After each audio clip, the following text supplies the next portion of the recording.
Bonjour à toutes et à tous. Bienvenue pour cette troisième édition de Sur un plateau, cette petite émission qu'on vous propose sur une base mensuelle ici à Léonard pour rencontrer les auteurs d'ouvrages, de rapports quelquefois, qui ont attiré, retenu notre attention et qui nous ont semblé mériter débat. Un débat qui est ouvert, comme vous le savez, à chacun d'entre vous, qui êtes suiveur des réseaux sociaux de Léonard, lecteur de la newsletter, et que nous sommes contents d'accueillir donc à cette occasion. Après avoir parlé de la place des données dans la ville, dès le mois de février, après avoir parlé d'industrialisation de la construction, on a choisi cette fois-ci et ce mois-ci de donner la parole à Sylvain Grisot. Sylvain Grisot est urbaniste, il est fondateur de Dixit, qui est une agence dédiée aux transitions urbaines. Il voudra peut-être nous en dire un mot en plus tout à l'heure. Une agence que moi je qualifierais comme une agence de recherche qui édite en particulier une excellente newsletter et dernièrement un ouvrage se manifeste pour un urbanisme circulaire et qui propose des alternatives concrètes à l'étalement de la ville, à l'étalement urbain, qui est l'un des mots bien évidemment bien connus de nos territoires. Alors l'ouvrage décrit le phénomène, ses causes historiques, ses ressorts économiques, mais aussi ses causes institutionnelles. C'est peut-être là que personnellement j'en ai plus appris. Et il formule des propositions à ceux qui font la ville. Cette parution a bien évidemment donc attiré notre attention chez Léonard, qui regardons de très près la notion bien évidemment d'économie circulaire, qui inspire le titre de cet ouvrage, qui examinons aussi avec beaucoup d'intérêt toutes les questions relatives aux mobilités, et au logement et à l'étalement urbain, naturellement. Donc, c'est la raison pour laquelle eh bien, je suis heureux d'inviter aujourd'hui donc, Sylvain à nous rejoindre.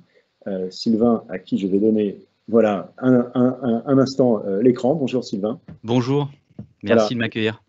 Avec plaisir. Et puis bah, sans trop tarder, je vais vous proposer de rentrer dans le débat. Alors, on va être ensemble pendant 1 heure. J'ai proposé à Sylvain de dialoguer pendant une trentaine ou une quarantaine de minutes avec lui pour qu'il nous présente son diagnostic et ses propositions.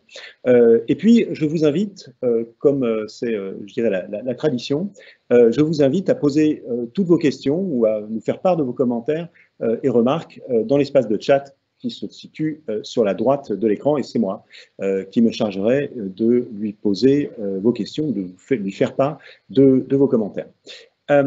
Sylvain, j'entre directement, je dirais, dans le vif du sujet. Le manifeste s'ouvre sur un constat qui est sévère, qui est peut-être un peu plus nuancé qu'un chiffre qui circule et qu'on s'échange et qui est devenu un peu vernaculaire, mais enfin malgré tout qui est assez sévère. Je le disais, en France, c'est environ 30 000 hectares de sol qui sont artificialisés chaque année, sans qu'ils soient nécessairement ou en tout cas de manière majoritaire, le fait de grands projets qui attirent naturellement l'attention et le débat public, mais d'un phénomène qui est plus silencieux et qui est pour autant connu, qui est celui précisément de l'étalement urbain. Si la tendance actuelle se poursuit, c'est l'équivalent, voilà le chiffre que vous mettez au clair dès les premières pages du livre, c'est l'équivalent d'un département français tous les 20 ans, qui se trouve ainsi artificialisé. Donc la première question, bien évidemment, que j'ai envie de vous poser, parce que le livre pose un constat qui est passionnant et qui est une excellente synthèse, c'est finalement comment est-ce qu'on en est arrivé là. Oui, alors j'ai fait ce travail-là, en effet, de rédaction, mais surtout de recherche, puisque moi je travaille sur ces questions-là depuis assez longtemps. Alors, pas tant d'ailleurs sur les questions d'étalement urbain que sur les alternatives à l'étalement urbain. C'est vraiment le cœur de mon travail et je suis un praticien. Hein. Donc, en effet, c'est aussi une agence de recherche Dixit, mais on aime bien dire qu'on fait de l'action recherche, c'est-à-dire on part de l'action, on parle de notre pratique et quelque part on monte en généralité. Parce qu'on a besoin de comprendre, on a aussi besoin de faire comprendre pour faire changer les comportements. Donc, moi, j'ai pas écrit ce que je savais dans le bouquin. J'ai découvert des choses en écrivant parce que finalement, ça oblige à revenir un peu aux sources, sans refaire toute l'histoire.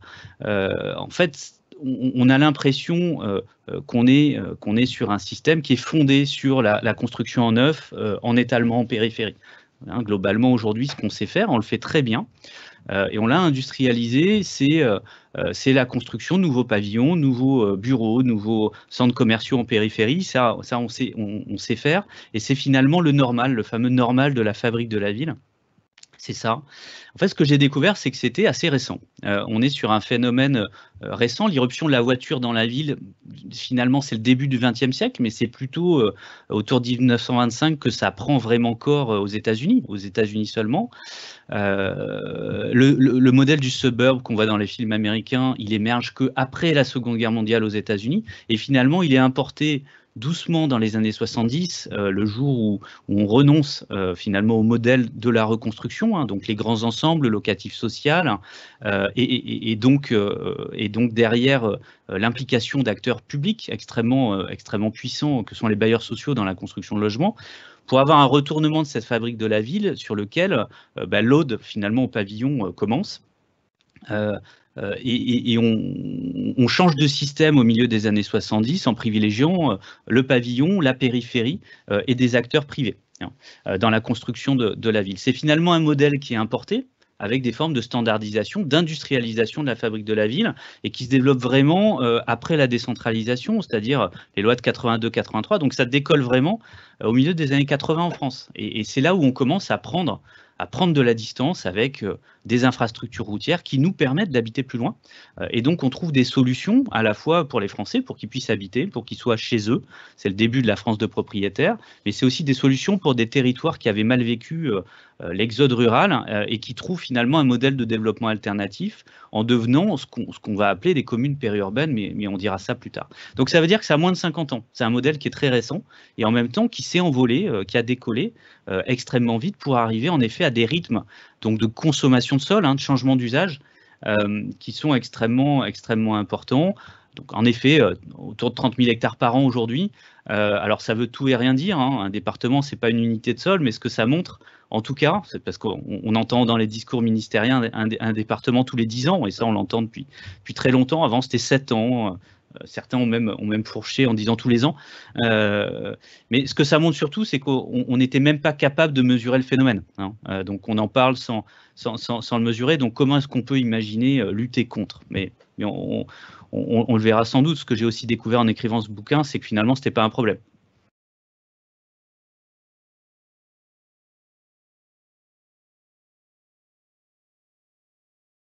Ah, j'ai un problème de micro. C'est moi qui ai un problème de micro. Voilà. Vous pouvez m'en excuser. Vous écrivez aussi que ce phénomène, donc, il n'est pas lié que finalement à, j'allais dire, une forme de choix de civilisation sur lequel j'aimerais peut-être qu'on revienne quand même, qui est celui où on met en quelque sorte en balance, où on offre en tout cas aux familles la possibilité d'accéder à de l'espace et donc à du sol, en leur garantissant la possibilité d'accéder facilement au centre d'activité grâce en particulier à la voiture. Donc on reviendra très certainement donc, sur ce mode d'organisation et cette espèce de contrat social. Mais ce que vous écrivez aussi, c'est que ces phénomènes est également liés à l'organisation des intérêts locaux. J'ai trouvé ça très intéressant. Ce que vous dites, c'est la fabrique urbaine est organisée pour chacun des acteurs, est intérêt à la consommation toujours plus de foncier périphérique. Est-ce que vous pouvez nous expliquer comment finalement fonctionne cette espèce de piège ou de cercle vicieux ? Alors, ou vertueux finalement, et dans ces acteurs-là, je me mets dedans au premier chef. Je me mets dedans, je nous mets tous dedans, alors que ce soit comme acteur de la ville, comme professionnel ou comme citoyen, comme habitant, tout simplement. On a tous finalement intérêt à ça. C'est ce qu'il y a de plus simple. Cette standardisation du logement, alors je prends le logement, évidemment, c'est central, mais finalement de la ville et de la façon de faire la ville, permet d'industrialiser ce processus-là. Et donc, on a une chaîne, comme dans toute industrie, on a une chaîne sur laquelle chacun fait son job et le fait bien et a un intérêt à tout ça. En effet, dans le monde agricole, c'est un moyen, la vente de terre, notamment au départ à la retraite, d'avoir des revenus complémentaires. On paye très peu nos agriculteurs et finalement, c'est un moyen aussi de les remercier, entre guillemets, plutôt à la fin de leur carrière que pendant leur carrière, ce qui est sans doute dommage, mais en tout cas, l'organisation et la profession agricole s'est aussi organisée comme ça, autour de cette logique de rente foncière où les terres agricoles en périphérie des villes, finalement, voient leur valeur exploser à certains moments, dans des moments clés. C'est un moyen pour le maire aussi de résoudre des problématiques de développement urbain, par exemple, de venir relocaliser une entreprise qui est dans le centre urbain. C'est un moyen pour cet entrepreneur qui va libérer son hangar, son garage auto de centre-ville, par exemple, pour faire des logements sociaux, d'avoir un nouveau bâtiment qui lui permet de grandir, qui lui permet aussi de faire travailler ses salariés dans de bonnes conditions, de enfin se préoccuper de façon un peu plus approfondie des enjeux environnementaux de son entreprise. C'est un moyen pour l'industrie du BTP aussi de vivre, de se développer. On a des acteurs au milieu qui sont des aménageurs, des promoteurs, etc. Tout le monde a intérêt finalement à consommer toujours plus de sol et à le faire de façon toujours plus rapide. Et donc finalement, on est sur quelque chose de simple et on revient aux sources.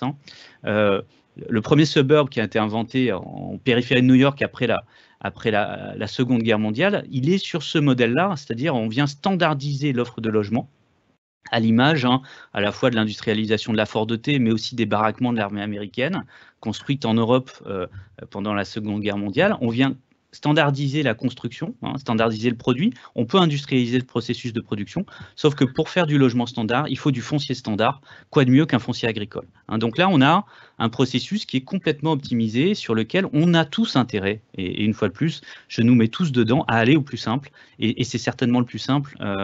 C'est certainement ça le plus simple, de travailler sur la ville en périphérie, de chercher toujours des solutions à nos problèmes d'aujourd'hui sur la périphérie et sur le neuf. Alors, quoi de neuf que le foncier agricole? Parce que c'est celui qui, au fond, offre les conditions d'accès, la topographie la plus commode, n'est-ce pas? Et qui est le plus facile, en quelque sorte, à urbaniser, à équiper de réseaux et sur lequel développer des lotissements. C'est le foncier simple, le foncier sans histoire aussi, c'est-à-dire on n'a pas un passif constructif, on n'a pas d'amiante, on n'a pas de pollution de sol. C'est aussi le foncier sans voisin. Et donc l'enjeu de la discussion locale, de se mettre d'accord à l'échelle de la parcelle, certes, mais à l'échelle du quartier ou plus globalement avec le voisinage, est beaucoup plus léger et beaucoup plus simple. Et donc, on a des formes sur lesquelles on va en plus arriver à standardiser et donc à avoir une attente. On sait comment ce sera. Faire une extension urbaine, que ce soit une zone d'activité ou un lotissement, on en connaît déjà la forme et tout le monde s'y retrouve, ce qui est plutôt sain en soi. Le problème, c'est qu'on se heurte à quelques limites, que sont tout simplement les enjeux du siècle. On a des effets induits qui sont aujourd'hui strictement insupportables. Insupportables, sans doute, mais aussi incompatibles avec effectivement les préoccupations de l'époque, climat, biodiversité, alimentation, circuit court, pourquoi pas. Et ce que vous proposez, au fond, c'est de revenir à une... Alors, on ne parle même plus de gestion raisonnée, là, mais plutôt de revenir à une approche qui prendrait ou considérerait les sols pour ce qu'ils sont, dites-vous, c'est-à-dire, au fond, une ressource finie, une ressource qui n'est pas inépuisable. Et c'est peut-être la vertu principale de cette comparaison, là, de cette idée du département tous les 20 ans, c'est qu'elle permet de prendre conscience assez immédiatement du fait précisément que des départements, il y en a une centaine et il n'y en a pas un de plus.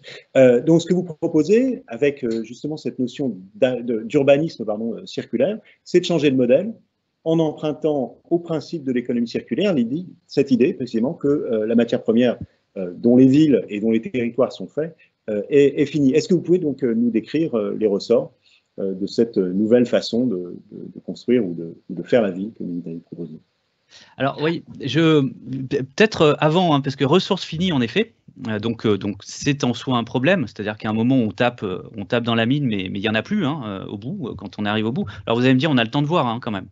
Parce que même un département tous les 10 ans, ça nous laisse un bon siècle pour finir ce qu'ouvrirait la France. Il se trouve que c'est pas du sol qui sert à rien, même s'il sert à rien pour la fabrique de la ville, il sert tout simplement à nous nourrir. Il stocke en lui-même du carbone. On a des vrais enjeux aujourd'hui, stockage de carbone dans le sol agricole, mais aussi de production et de sécurité alimentaire, dans une période tendue pour nos productions. On l'a encore vu là avec la vigne.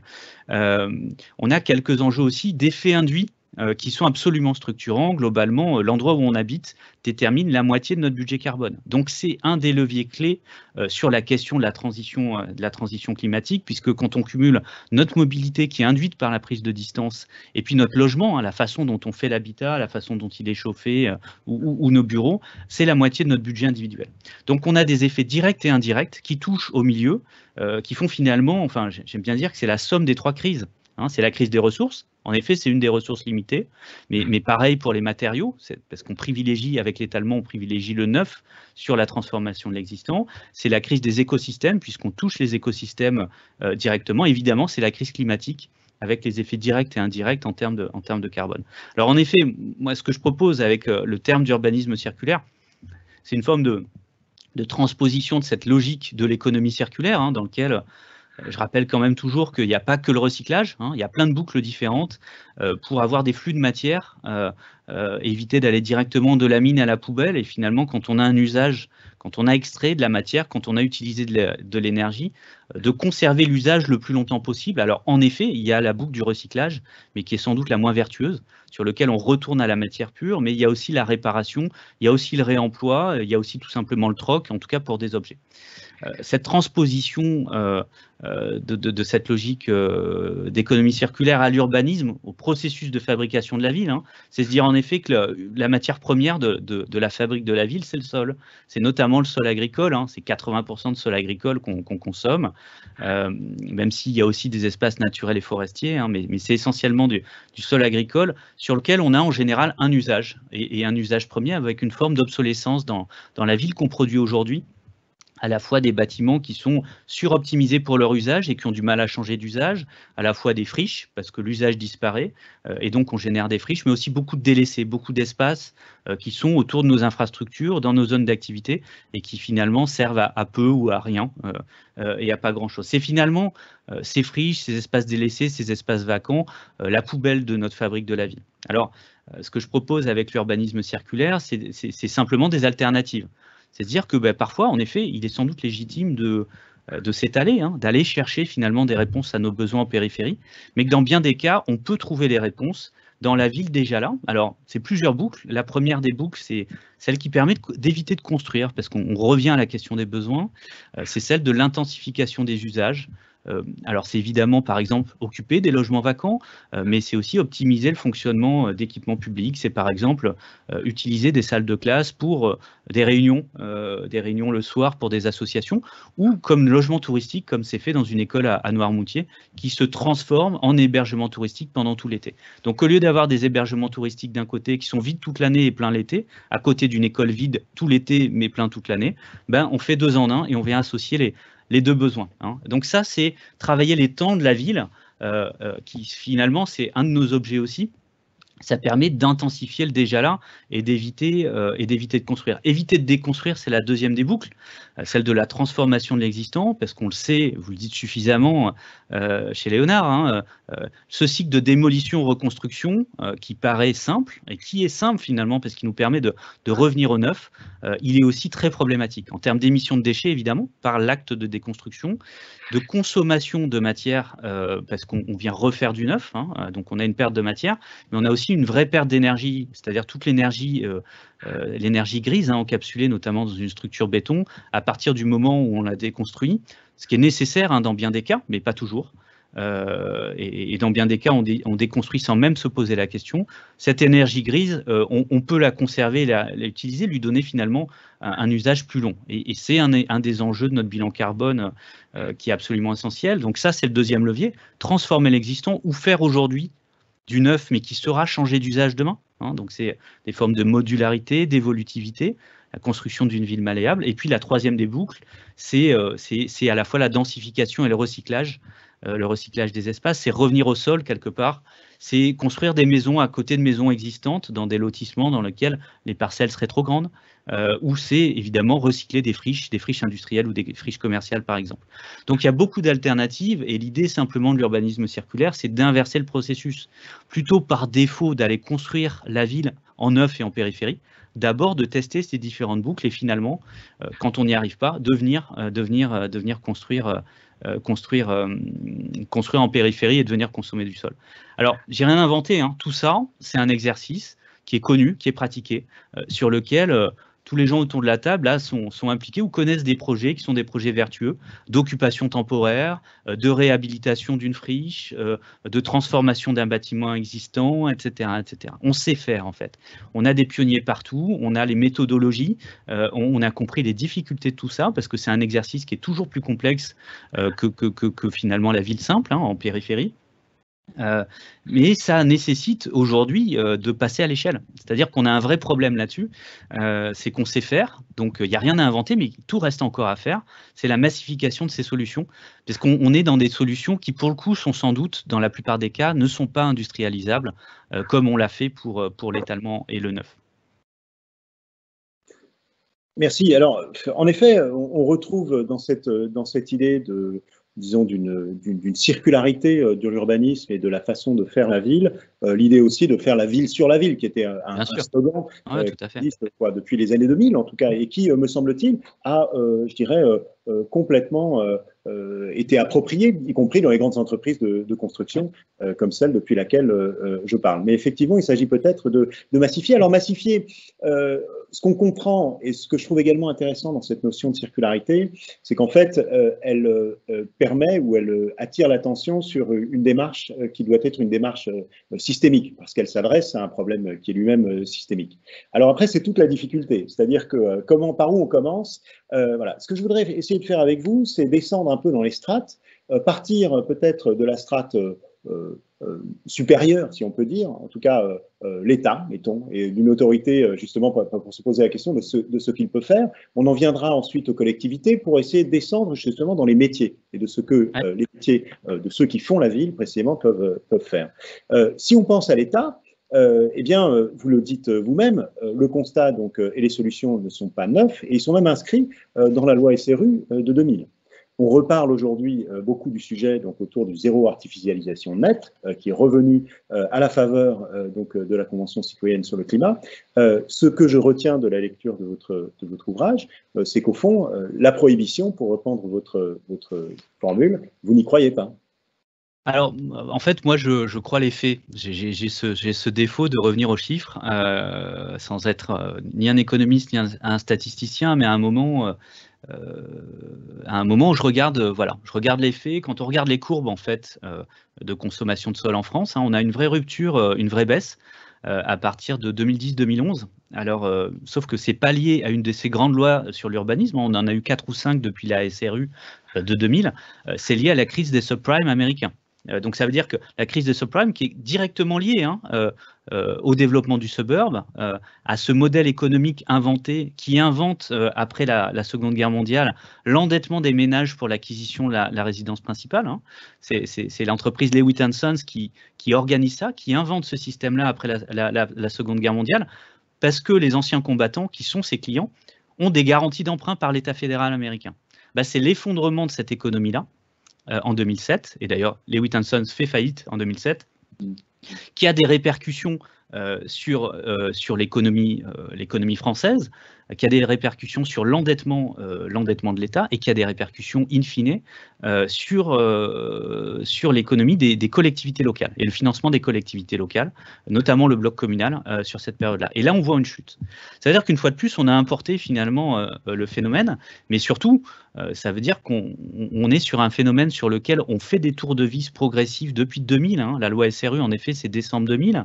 Télérama titré en 2010 sur la France moche en parlant de ce système déjà. Hein. C'est pas du tout, c'est un article qui est intéressant. Il parle pas du tout que de l'esthétique de nos entrées de ville. Il va beaucoup plus loin. Et finalement, il n'y a pas grand-chose qui a changé, même s'il y a une mobilisation d'acteurs, même si, dans les faits, on a toujours une consommation progressive importante de sol. Et en effet, ce n'est pas les grands projets. 30 000 hectares, c'est une vingtaine d'aéroports de Notre-Dame-des-Landes tous les ans. Mais par contre, ça, on n'en parle pas. Là, il n'y a pas de manifestation, etc. Donc, Donc ça, là-dessus, dans les faits, on a montré, on voit, on constate que la prohibition ne marche pas. En tout cas, elle n'est pas suffisante. Hein. Et ça, c'est un point qui est important. Je pense que le serrage de vis, d'un côté réglementaire, mais aussi le cap. Et c'est aussi ça, faire la politique, c'est montrer un cap. Et finalement, le slogan zéro artificialisation nette, il a énormément de défauts. Hein. J'ai tendance à y adhérer que modérément. Alors, il n'a pas été porté par la Convention citoyenne, il a été relayé par la Convention citoyenne, puisqu'on retrouve ça en 2018 dans le plan de biodiversité. Donc, on est sur quelque chose qui est inscrit aussi dans la prise de parole de l'État et qui est déjà approprié par beaucoup de collectivités locales.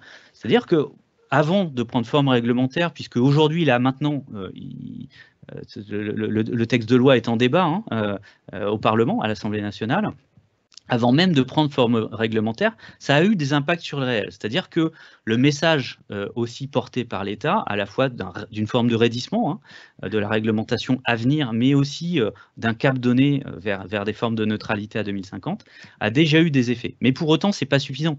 Hein. On le voit bien, le bâton, c'est bien. Et ce n'est pas qu'une question de carotte de l'autre côté. Parce que je pense qu'on a des acteurs locaux qui comprennent, qui ont réellement compris, et voire même qui, dans un certain nombre de cas, ont compris avant l'État l'importance de tout ça. Mais il y a une question de moyens et d'outils pour faire. Et ça, c'est vraiment central. Merci. Alors, un mot, donc, effectivement, de la capacité réglementaire de l'État. Un mot maintenant des collectivités. Vous avez commencé à en parler. Au fond, est-ce qu'elle ne se trouve pas dans une forme d'injonction contradictoire? C'est-à-dire que tout à la fois, bien évidemment, alors dans une injonction contradictoire et dans des dynamiques même économiques contradictoires. Vous disiez que Levitt-Hanson, la faillite de Levitt-Hanson avait été, disons, en quelque sorte accélérée par la crise et donc probablement par... on peut imaginer que des collectivités aient disposé de moins de moyens pour nourrir cet étalement urbain, viabiliser, etc., etc. D'un autre côté, elles n'auront jamais eu autant besoin, et c'est intéressant de se reposer la question à la veille, probablement, enfin, ou en pleine, disons, crise économique, elles auront aussi plus de mal à se priver de nouvelles ressources fiscales, et on pense, parce qu'on a beaucoup parlé logement, mais on peut parler aussi d'entrepôts, de plateformes logistiques, etc., dont on sait qu'elles sont de plus en plus visibles dans les paysages. Donc, au fond, que peuvent-elles faire ces collectivités et comment est-ce qu'on peut résoudre cette espèce d'équation apparemment insoluble, cette injonction contradictoire entre une tendance sociale ou sociétale qu'il faut bien accompagner, un besoin, et on en reparlera aussi tout à l'heure, j'allais dire de périphérie, une aspiration à vivre proche de la nature, qui est largement partagée notamment par les Français, et la nécessité de boucler des budgets et des recettes fiscales. Alors, c'est intéressant parce que vous pointez là, en parlant de recettes fiscales, vous pointez là aussi un des enjeux qui est un enjeu pour l'État, en tout cas pour le cadre législatif et réglementaire, et qui n'est pas un des sujets posés par la loi climat résilience, c'est-à-dire le cadre fiscal dans lequel évoluent les collectivités. En effet, aujourd'hui, on a une forme d'intéressement à la croissance et d'intéressement à l'étalement d'un certain nombre de strates de collectivités au travers de la fiscalité locale. Et on le sait que la fiscalité de l'aménagement est un élément important et parfois extrêmement important, notamment dans les territoires dynamiques, des ressources locales. Ce qui induit un biais dans le système. La fiscalité, elle est censée à la fois permettre de collecter de l'argent, mais aussi induire des comportements vertueux. Et on a besoin d'une revue financière globale, à la fois de la fiscalité de l'aménagement, d'un certain nombre de modes de défiscalisation ou d'outils financiers de l'État. Je pense au Pinel, je pense au prêt à taux zéro, etc., qui ont des effets induits contradictoires, mais aussi dans le mode de financement des collectivités, on a une incitation à la croissance par des effets de seuil, par des dotations globales qui sont fonction de la population, etc. Et donc, finalement, on a une association directe entre la logique de croissance et la logique de projet. Aujourd'hui, on ne sait pas penser en France des territoires décroissants, pas au sens économique, mais au sens simplement numérique, en termes de nombre d'habitants. On a quand même 15 000 communes qui perdent des habitants en France tous les ans, donc on n'est pas sur un phénomène marginal, on parle encore d'opérations de revitalisation, etc., etc. Il y a cette idée fondamentale, et notre droit est construit là-dessus, sur l'idée qu'une commune qui va bien, c'est qu'une commune qui gagne des habitants. Sauf qu'on a des transferts de population. Il faut qu'on arrive à dissocier, comme l'ont fait les Allemands, comme l'ont fait les Anglais aussi, dissocier l'idée d'avoir un futur qui soit nécessairement lié à une croissance numérique du nombre d'habitants. Et ça, on peut aussi, et aujourd'hui c'est dans notre code fiscal, c'est dans notre droit, et puis c'est dans notre culture. On n'a pas fait cette rupture-là. Donc à un moment, est-ce qu'on peut penser un projet sans croissance? Est-ce qu'on peut penser développement qui ne passe pas nécessairement par une croissance numérique? Ça me semble absolument essentiel. Et là, on voit bien qu'il y a un certain nombre de leviers fiscaux, d'indicateurs fiscaux ou de modes de financement qui doivent basculer et changer. Alors, injonction contradictoire, peut-être, parce qu'en effet, depuis 50 ans, on a associé futur et étalement urbain. C'est-à-dire que les collectivités locales, et notamment ces communes rurales, qui sont devenues des communes périurbaines, se sont inventés un futur, et un vrai futur avec des élus qui ont fait le job, en créant ce foncier pour héberger les Français, pour s'inventer un futur par cette croissance et par cet étalement urbain. C'est-à-dire qu'on a fait une adéquation complète, automatique, entre le nouveau lotissement et la nouvelle zone d'activité sont finalement le seul moyen d'avancer dans le système et d'exister, voire même de rester. Qu'est-ce qui s'est passé? On a délaissé nos centres-villes. On a vu se multiplier les logements vacants dans nos centres-villes, les commerciaux, les commerces fermés, etc., etc. Est-ce que vraiment on a créé plus de logements? Est-ce que vraiment on a été attractif? En fait, non.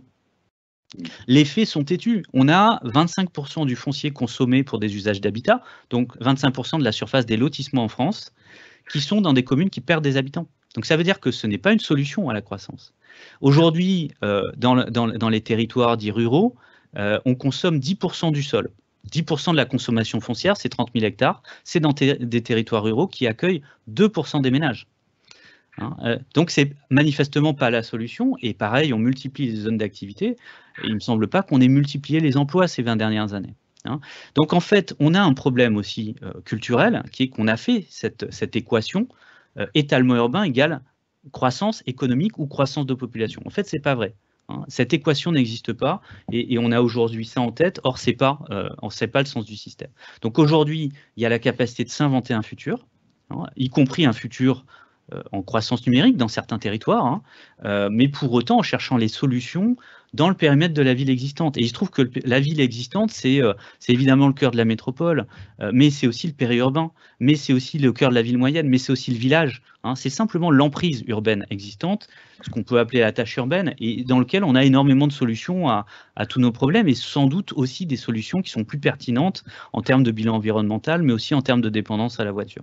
Donc pour ça, il faut aussi se donner les moyens. Il faut que les collectivités locales aient les moyens financiers, que les rouages économiques soient là, mais il faut aussi se donner les moyens localement, et on voit bien qu'on a des territoires aujourd'hui qui sont en avance de phase sur d'autres, avec des cultures régionales qui se sont déployées, avec des outils qui sont présents ou pas sur les territoires.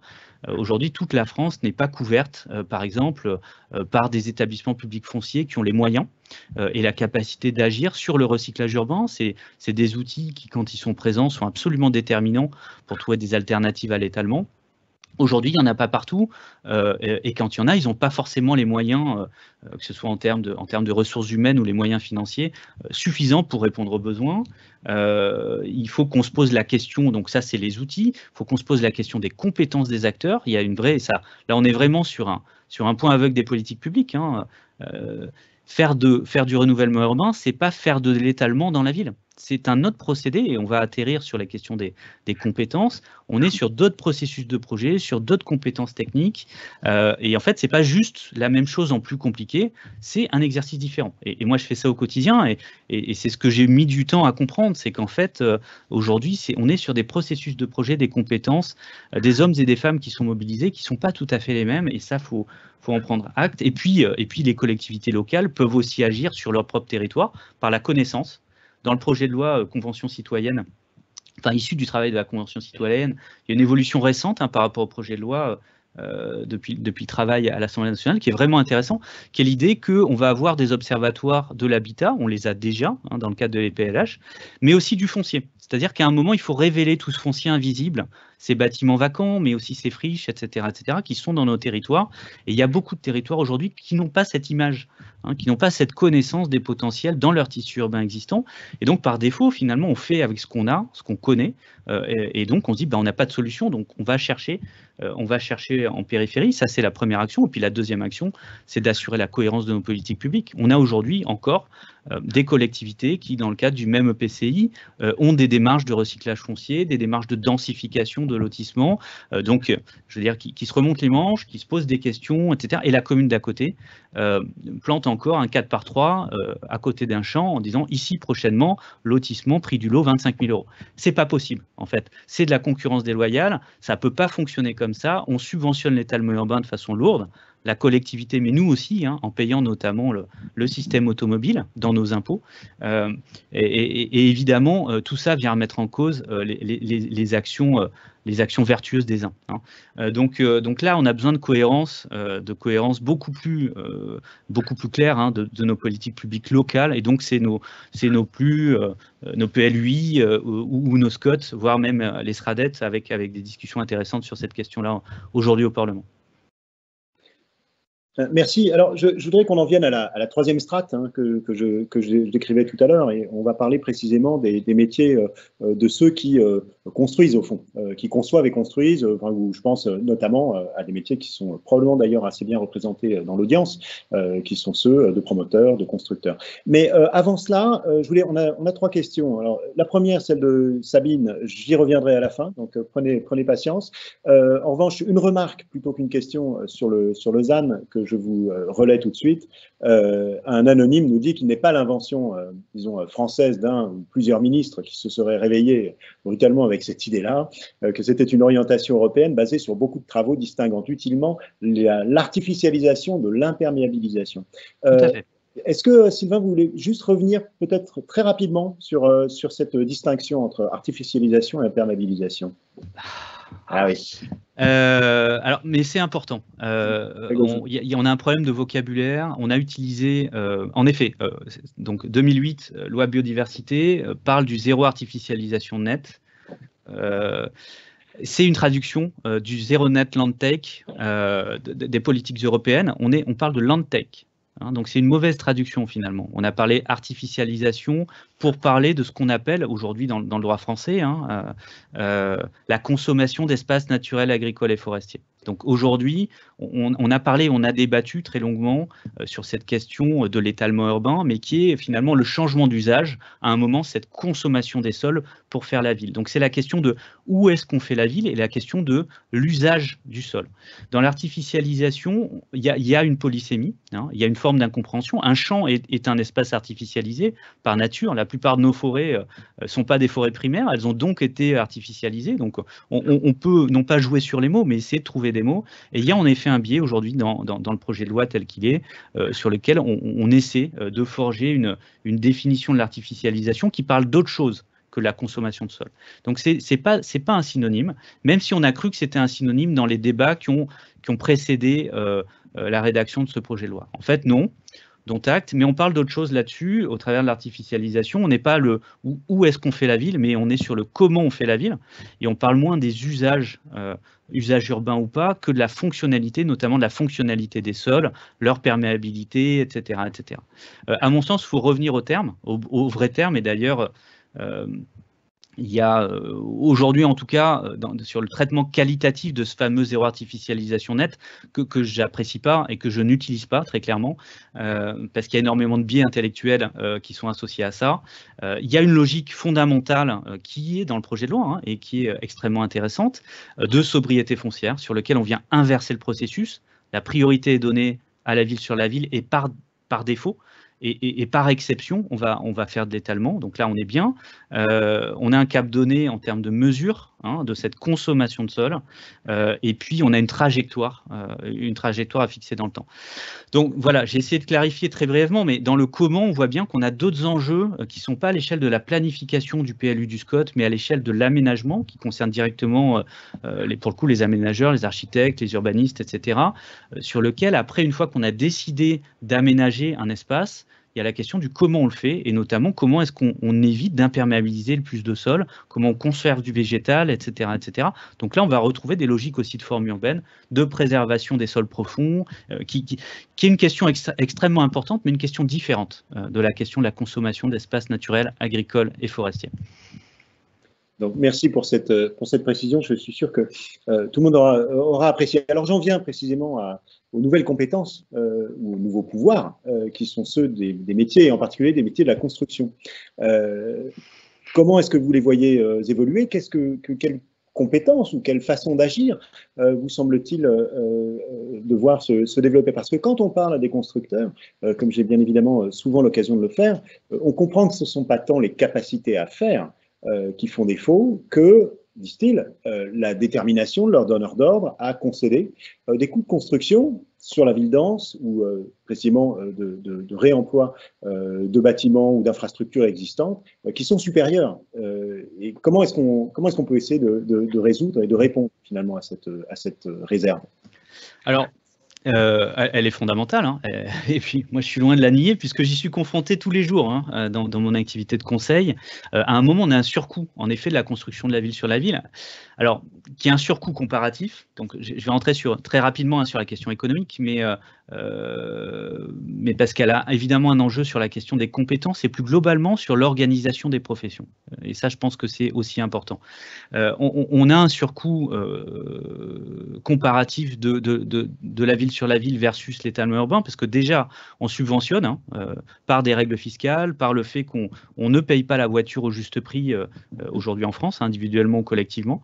Donc on mutualise finalement ces coûts-là et on ne le fait pas payer par ceux qui habitent ou qui viennent s'installer plus loin. On a aussi des surcoûts de la construction de la ville sur la ville parce qu'on est sur des sols qui ont une histoire et finalement on doit payer un passif et c'est un passif que bien souvent on mutualise dans le cadre des opérations d'aménagement. C'est des sols pollués, c'est la présence d'amiante, c'est finalement un bâtiment qui est là qu'il faut déconstruire. Un bâtiment qu'il faut déconstruire, c'est donc un bâtiment obsolète qui n'a pas été pensé pour évoluer. Alors peut-être qu'il ne pouvait pas, mais dans bien des cas, il a été surtout pensé pour un seul usage, son premier usage, et pas pour l'usage second, et donc il n'est pas évolutif. Donc tout ça, c'est des surcoûts qui sont là et qui sont dans l'équation économique. Il y a aussi un autre surcoût, c'est que on est aujourd'hui sur un processus complètement industrialisé quand on fait du neuf et notamment en étalement, hein, sur lequel tout le monde a un rôle, tout le monde sait à optimiser vraiment son poste de travail et on a optimisé aussi les relations entre les différents postes de travail. Globalement, vous faites du neuf ou vous faites de l'étalement, vous faites encore mieux les deux, vous savez comment ça va se passer. Vous connaissez déjà la fin de l'histoire au début. Dans les premières esquisses, on arrive à venir minimiser les risques et on est sur de l'anticipation, être extrêmement structuré. On sait très bien, quand on fait de la réhabilitation sur un bâtiment, quand on commence à taper dans une friche industrielle polluée, etc., on a des surprises, on appelle ça. Des surprises qui sont autant d'accidents quand on est sur un processus de projet complètement linéaire sur lequel on essaie d'avoir le moins d'acteurs possible au même moment, hein. C'est ce qu'on sait faire sur du neuf. C'est à un moment, le programmiste, il sort du système. On n'a plus besoin de lui.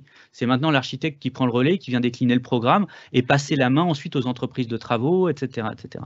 Sauf que quand vous travaillez sur l'existant, on va avoir, on casse une cloison et on s'aperçoit qu'on a une présence d'amiante, on va avoir une détection de pollution de sol à un endroit où on avait prévu pour le coup du public sensible, donc il va falloir revenir au programme. Donc on est sur des processus qui sont itératifs, qui ne sont pas linéaires, sur lesquels on n'est pas certain de la fin. Et il faut avoir une plasticité intellectuelle, c'est-à-dire partir à l'aventure sans être sûr de comment sera le projet derrière. C'est d'autres acteurs, c'est beaucoup plus d'interactions, beaucoup plus d'acteurs au même moment. Donc c'est à la fois des compétences techniques particulières qu'il faut avoir sur ces questions d'écologie des milieux urbains, sur ces questions de réactivation de sols anthropisés, sur les questions de pollution, les questions d'amiante, de déconstruction, etc. Mais surtout des compétences d'acteurs qui savent être au milieu du système, faire la traduction entre les enjeux des uns et des autres, parler aux voisins, parler aux politiques, parler aux acteurs, de façon à un moment à faire projet de façon beaucoup plus complexe. Et on retrouve ça aussi, et je dis souvent qu'on va changer de matière grise, on va couler moins de béton. Parce que oui, à un moment, s'il doit y avoir des croissances, c'est des croissances de la matière consommée, l'énergie consommée, assumons ça, au-delà de la question de la décroissance économique. Et par contre, il va falloir miser sur plus d'intelligence. Et à un moment, on le sait bien, travailler, concevoir un bâtiment en réhabilitation plutôt que de faire une opération de démolition-reconstruction, c'est beaucoup plus d'ingénierie, beaucoup plus d'intelligence, beaucoup plus de travail de conception. Et finalement, aujourd'hui, l'ingénierie comme l'architecture est payée dans bien des cas au montant de travaux, alors que le sens de l'histoire, les enjeux du siècle font que justement, il va falloir aussi rémunérer, intéresser, et donc investir plus dans l'intelligence de façon à faire moins de travaux demain. Alors évidemment, il va y avoir des bascules, des changements, des formes de transition, des acteurs qui sont intéressantes, avec plein d'acteurs qui savent et qui s'organisent aujourd'hui pour ça. Ça rend aussi, ça transforme des métiers en métiers aussi intéressants. On retrouve ça dans les travaux de réhabilitation, par exemple, sur lesquels on industrialise des outils, voilà, on vient préfabriquer hors site, par exemple, des façades, etc. etc. Donc là-dessus, on a des postes de travail standardisés, sans doute plus confortables quand c'est hors site. Mais pour autant, les compagnons qui sont sur le chantier ont un travail qui demande beaucoup plus finalement de présence, de capacité d'initiative, et finalement on a une montée en compétences, y compris des compagnons qui sont là sur le chantier, qui font partie de l'intelligence du projet. Donc ça va nécessiter beaucoup plus d'intelligence là-dessus, mais j'insiste, c'est pas le même travail, c'est pas le même processus de projet, et on peut pas faire ça de temps en temps et faire 2-3 projets vertueux dans un portefeuille de projets qui finalement sont assez classiques. Si on veut changer de normal et si on veut être performant comme opérateur, il faut aussi se spécialiser sur ces sujets-là. On est un certain nombre à nous être spécialisés sur ces questions-là, et c'est un vrai levier d'opportunité parce qu'on est plutôt tranquille dans notre champ concurrentiel, parce qu'on n'est pas si nombreux que ça.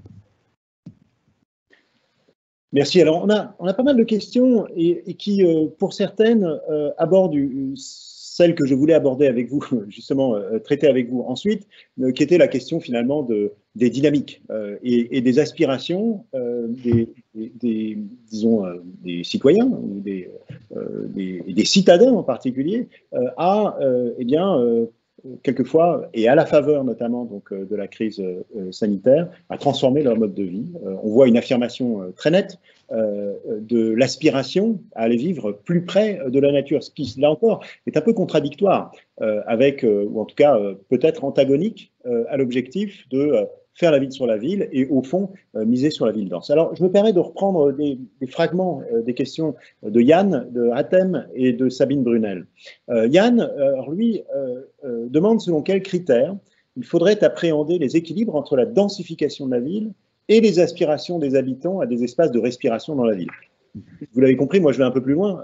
J'ai l'impression que même d'une ville, j'ai l'impression qu'une ville, même respirante, entre guillemets, celle qui disposerait d'espaces verts, etc., ne serait pas forcément l'aspiration majoritaire. Et donc, comment répondre finalement à ça? On peut peut-être commencer par là. Alors c'est une super question, et puis on n'a pas en tout cas moi j'ai pas de réponse définitive, et j'ai ni la prétention ni l'envie d'ailleurs, parce que je pense que notamment par rapport au choc de la pandémie, attendons avant de tirer des conclusions, attendons d'observer, de voir.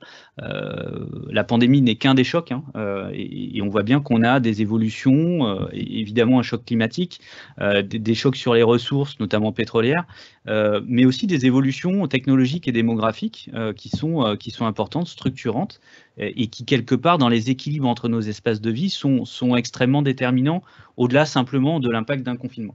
Alors, densité, bâti versus nature. Moi, je trouve ça vachement intéressant parce qu'on est toujours sur le même débat.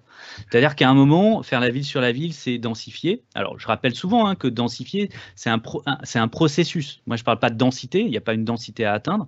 C'est un processus, c'est rajouter de l'usage urbain dans un périmètre urbain. Et le périmètre urbain moyen en France, il est extrêmement lâche. C'est finalement une ville qui s'est diluée.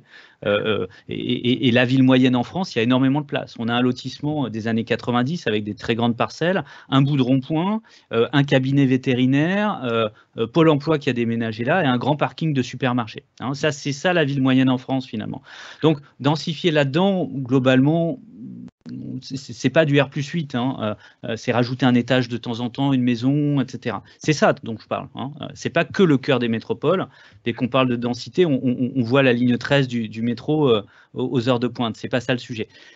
Mais pour autant, c'est une méconnaissance aussi, un problème de perception qu'on a, et que je me mets dedans, sur ce qu'est l'espace urbain. C'est-à-dire la surface de la ville aujourd'hui.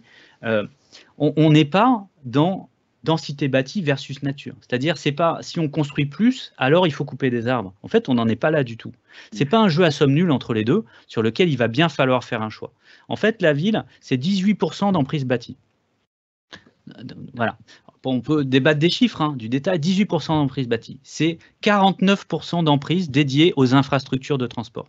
Des LGV, mais surtout des parkings et des routes.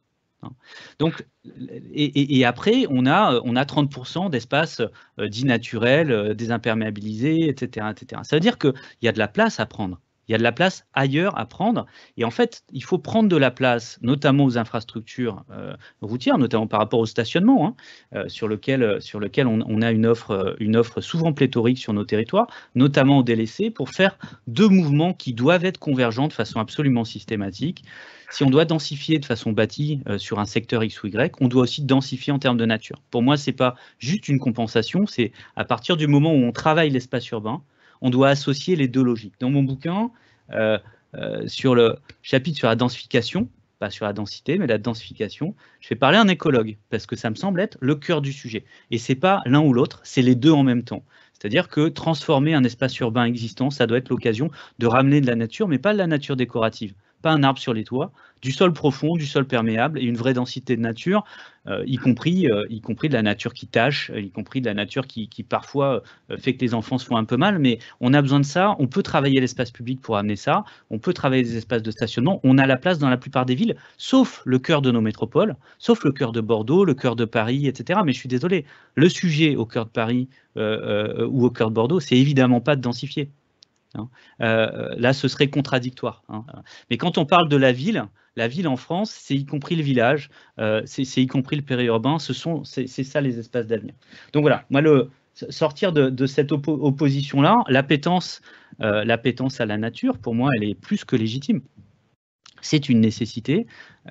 C'est bien qu'on s'en aperçoive après le confinement, hein, mais on a quand même réussi à faire un premier confinement où on a interdit aux urbains d'aller dans des parcs.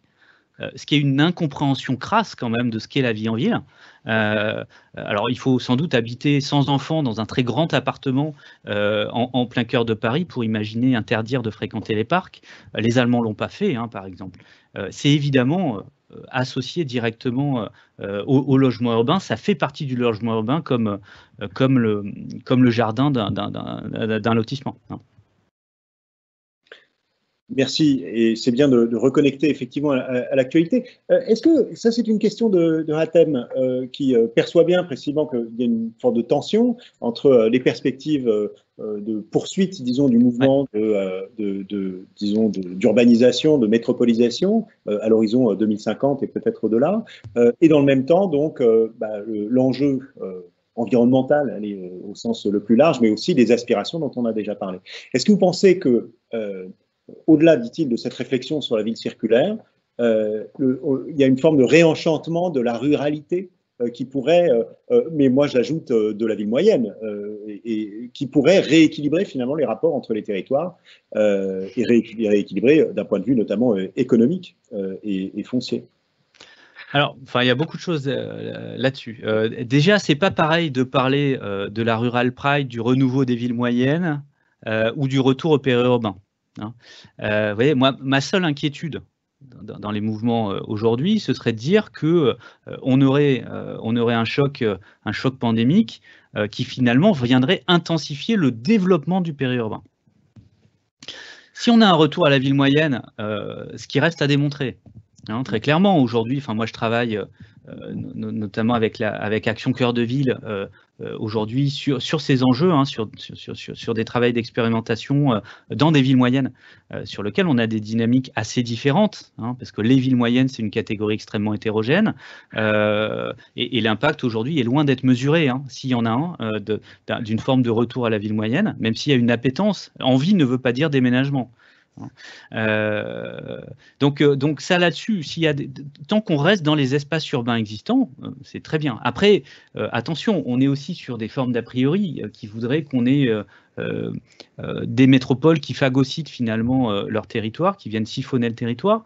Laurent Davy vient de montrer dans son dernier bouquin que c'est évidemment pas le cas. Hein, qu'on a une hyperconcentration de certaines dynamiques économiques dans le cœur, non pas des métropoles, mais dans une poignée de communes au cœur de ces métropoles-là, Donc c'est beaucoup plus concentré que ça ne pouvait l'être, notamment le tertiaire supérieur associé au numérique, mais que tout ça induit des transferts de revenus, notamment sur les périphéries, ou alors entre l'Île-de-France et le reste de la France. Donc on a des transferts économiques, finalement le développement, la métropolisation, qui est un phénomène plus que réel, vient nourrir et vient alimenter les territoires qui ont des économies de plus en plus tournées vers l'économie résidentielle, c'est-à-dire l'économie de l'être, d'être là, ce qui a aussi du sens. Et quand on a un vieillissement de population, il y a aussi des solutions à trouver pour des gens qui ne cherchent pas justement à être connectés à l'économie monde au quotidien. Après, ça pose des questions plus fondamentales pour moi de ce qu'on cherche dans l'endroit où on habite.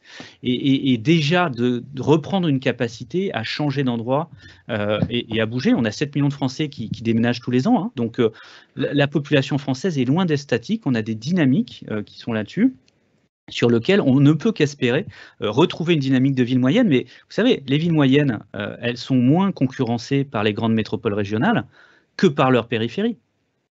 Et donc, on va retrouver finalement ces dynamiques de périurbanisation et autour de la ville-centre, dans les EPCI des villes moyennes, on a des communes qui se portent bien, qui ont des dynamiques à la fois économiques, parce qu'elles ont accueilli la zone commerciale, mais aussi démographiques, parce qu'elles ont créé les lotissements qui fonctionnent bien, et c'est finalement la ville-centre qui peine. Donc, on retrouve ces logiques centre-périphérie à plein d'échelles différentes, et il faut coordonner les politiques là-dessus. Alors, derrière, après, quand on demande aux Français ce qu'ils veulent, pas quand on fait un sondage dans lequel on leur dit « Est-ce que vous voulez une maison individuelle toute neuve ou habiter dans une cage à lapins dans un quartier pourri en ville ?» Où, étonnamment, les Français répondent « Ah ben, je préférerais avoir un logement individuel. » Quand on sort de ça et qu'on demande quels sont les déterminants, et on a fait le travail avec un sondage réalisé notamment au niveau national par le conseil départemental de Loire-Atlantique, on leur demande quels sont les critères de choix de votre logement. On a 3 critères importants qui remontent, qui sont vraiment déterminants. On a la proximité de la nature dont vous parliez, et qui est vraiment importante. Alors, la nature n'étant sans doute pas le champ au glyphosate juste derrière Mahé de Troène. C'est sans doute un autre type de nature. On a le calme. Et ça, c'est évidemment déterminant. Et ça va nous rappeler aussi tous ces urbains qui ont découvert qu'il y avait des oiseaux dans la ville parce qu'il y avait moins de voitures tout à coup et donc plus de calme. Et puis on a la proximité, sous-entendu proximité au service, proximité à l'emploi, etc., etc. Je suis désolé, pour moi, c'est 3 caractéristiques de ce que devrait être la ville. Devrait être la ville moyenne, le village ou le cœur de la métropole. On devrait avoir accès à une présence de nature, avec des grands parcs, des petits parcs aussi, des central parcs et des petits parcs de proximité, de façon à ce que le logement dense soit vivable, y compris pour les familles, y compris pour les enfants. On devrait évidemment avoir du calme. Comment est-ce qu'on arrive à tolérer ce volume sonore extrêmement important, alors qu'on ne le connaît pas dans d'autres métropoles, dans des métropoles européennes, pour le coup hyper dynamiques. Et là, on repose la question de la voiture et du moteur thermique au milieu du système. Et puis évidemment, la proximité, c'est la définition même de ce qu'est la ville. Certains disent la ville du quart d'heure. En tout cas, c'est cette idée soit de ramener les services, soit de se rapprocher des services, et en tout cas d'avoir des modes de mobilité qui permettent d'être dans une mobilité du quotidien. C'est une extrêmement bonne définition de ce qu'est la ville. Donc allons-y, faisons la ville, faisons-la comme ça, donnons envie. La seule question, c'est comment est-ce qu'on évite que ce retour à la campagne, cette revanche du rural, ne se transforme en extension du périurbain. Merci, c'est très clair. Et c'est très clair et ça anticipe sur un commentaire ou une question de Sarah qui disait donc la fin de l'étalement urbain ne repose-t-il pas précisément sur la réactivation en quelque sorte du désir des habitants de vivre en ville et puisque le mode préféré d'habiter des Français semble toujours être celui de la maison individuelle avec jardin, en lotissement, malgré les contraintes diverses et les baisses des ressources, ne faut-il pas une réelle prise de conscience citoyenne qui pourrait avoir un impact sur le processus d'évolution de la ville pour faire la ville sur la ville. Donc c'est tout à fait ce que vous disiez à l'instant et je vous en remercie. Peut-être il nous reste vraiment...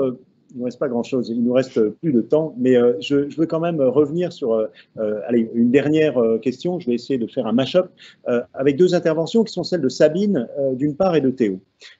Théo lui dit que l'article sur la baisse, et on parle donc de la loi climat et résilience, l'article sur la baisse du rythme d'artificialisation des sols de la loi climat donc, est discuté depuis hier à l'Assemblée. Réduire par 2 ce rythme d'ici 10 ans est-il envisageable et suffisant?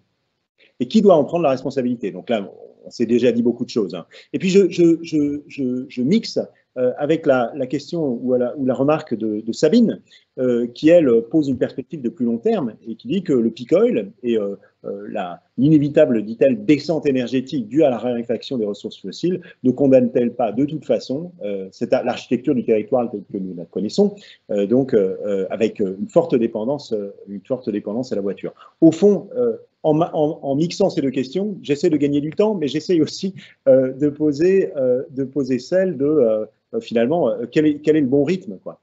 Et à quel horizon devons-nous finalement réaliser cette transition selon vous? Et ce sera la dernière question. Alors, sur la question du peak oil, en effet, la ville résiliente, c'est pas celle qui résiste, c'est pas celle qui est faite pour le Covid-19, ni celle pour le Covid-22. Hein. C'est celle qui est en capacité de s'adapter. J'appelle ça la ville adaptative et notamment s'adapter à ce qui va advenir, mais qu'on n'arrive pas à anticiper. Là, pour le coup, le fait de se dire que la dépendance automobile est un problème et qu'on va avoir un problème à un moment de ressources sur la question pétrolière, on le sait.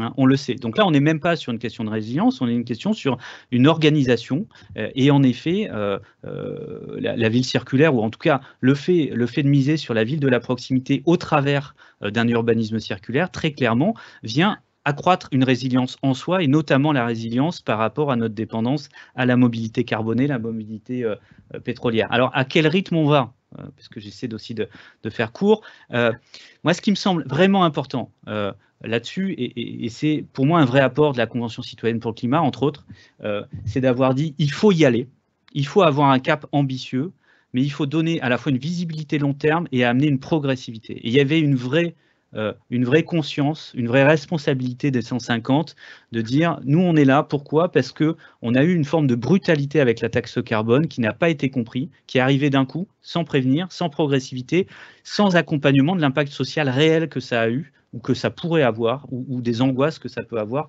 pour beaucoup de ménages français. Donc l'objectif de diviser par 2 à 2030, à 10 ans, il vient de là. C'est dire il faut qu'on trace un horizon, et qu'après on trace la courbe, donc la trajectoire pour y aller. Donner de la visibilité à chacun pour que chacun s'organise. En moyenne, tous les Français ont déménagé dans les 10 prochaines années. Alors de fait, il y en a plein qui vont déménager plusieurs fois et d'autres qui seront restés chez eux. Mais ça veut dire que donner un cap vers la proximité, dire attention dans vos choix, dans vos investissements, dans l'emprunt que vous allez signer demain, soyez attentifs à ne pas être ultra dépendant de la voiture, parce que demain, on ne sait pas ce qui va se passer, mais on sait que ça se passera assez mal sur cette question-là. C'est donner de la visibilité aux Français, de leur permettre aussi de trouver des alternatives. Alors diviser par 2 au niveau national, moi ça me semble nécessaire. Diviser par 2 au niveau local, ça a été fait par plus d'une collectivité. C'est-à-dire qu'il y a un certain nombre de collectivités qui ont fait leur aggiornamento, hein, qui ont à la fois réalisé l'impact, réalisé l'enjeu, avec des élus, des techniciens qui ont regardé leur territoire différemment, qui sont allés chercher les alternatives, qui dans bien des cas les ont trouvées, et qui ont supprimé des dizaines, des centaines d'hectares de leur PLU de zones à urbaniser. Bah, c'est ça.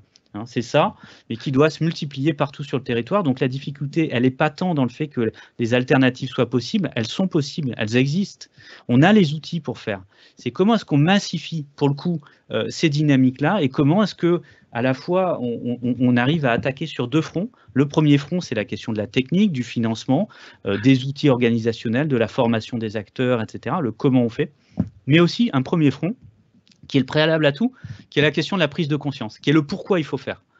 Et aujourd'hui, pour moi, la difficulté de cette division par 2 dans les 10 ans, c'est est-ce qu'on sera en capacité, tous autour de la table, d'aller faire le porte-à-porte et d'expliquer à chacun que oui, c'est compliqué cette question d'étalement urbain, de construction de la ville sur la ville, etc., etc. Mais quand on a foutu 150 Français normaux et qu'on leur a dit vous avez un objectif carbone, ils ont compris qu'en fait, un des leviers, c'était la question de la maîtrise des sols, qui était un levier central, et que non seulement c'était important, même si eux-mêmes, pour un tiers, habitent dans les lotissements, même si beaucoup d'entre eux sont propriétaires d'un SUV, oui, c'est important de changer, et c'est important de changer de façon brutale. Donc c'est le pourquoi on change. Moi, c'est pour ça que j'ai écrit ce bouquin, c'est pour ça qu'on écrit cette newsletter toutes les semaines, pour qu'on ait à la fois une prise de conscience, et après, c'est la deuxième étape, on passe à l'action. On peut, voilà, on sait faire. Maintenant, c'est plus le temps de mobilisation qui m'inquiète sur cette division par 2 en 10 ans. Merci beaucoup Sylvain, merci de cet échange, merci à tous ceux, merci à vous d'abord et à tous ceux qui nous ont suivis d'être restés quelques minutes de plus au-delà de l'heure promise. On avait beaucoup à se dire. Le replay et l'enregistrement de cet échange donc, sera mis à votre disposition. On vous adressera un mail à tous ceux en tout cas qui se sont inscrits préalablement d'ici cet après-midi ou demain. Les autres pourront le retrouver sur les réseaux sociaux de Léonard. Et je vous encourage d'ailleurs à suivre, alors bien évidemment, la newsletter de Dixit, dont on a déjà parlé à 2 reprises aujourd'hui, mais aussi celle de Léonard, dans laquelle non seulement nous vous adresserons le compte-rendu de cet entretien, mais aussi l'annonce du prochain. Merci encore de nous avoir suivis et je vous souhaite une très bonne journée. Merci pour votre travail. À bientôt. Merci Sylvain. Au revoir.